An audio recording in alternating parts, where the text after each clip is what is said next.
অবশেষে নতুন বাইক কিনেই ফেললাম। ওয়াও, অনেক সুন্দর হয়েছে, অভিনন্দন। বাহ, বাইকটা তো খুব সুন্দর, একটু বসে দেখি। এই, সবাই এই বাইকে বসতে পারে না। তোর লেভেল আর আমার লেভেল এক নাকি? সবাই এই বাইকে বসতে পারে না, তুই বসে দেখবি মানে? তোর লেভেল আর আমার লেভেল এক নাকি? সাবধানে থাকিস, এটা কিন্তু অনেক দামি জিনিস। আরে মামুন, এভাবে বললি কেন? আমরা তো সবাই বন্ধু। এই শাকিল, তুই চুপ কর। বন্ধ হয়েছে তো কি হয়েছে? বন্ধ হলে কি সবকিছু দিতে হবে নাকি? হ্যাঁ, সবাই কি আমরা এক এক লেভেলের নাকি? লেভেল বুঝে তারপরে আসতে হবে কাছে। মামুন, তুই কিন্তু ঠিক করলি না। জিনিস বড় না, মানুষের ব্যবহার হচ্ছে সবচেয়ে বড় জিনিস। শোন মামুন, বাইক নতুন হতে পারে কিন্তু বন্ধুত্ব কিন্তু আমাদের পুরনো।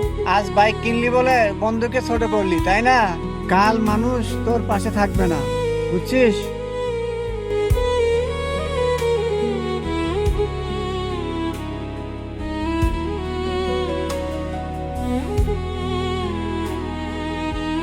বন্ধু জনি, একটু দিকে আয়। সরি বন্ধু, খুশিতে আসলে আমি ভুল কথা বলে ফেলছি, তোর সাথে অনেক খারাপ ব্যবহার করে ফেলছি। আমাকে মাফ করে দিস বন্ধু।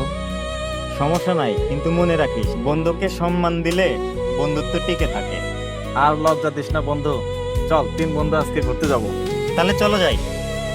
চলো উঠি।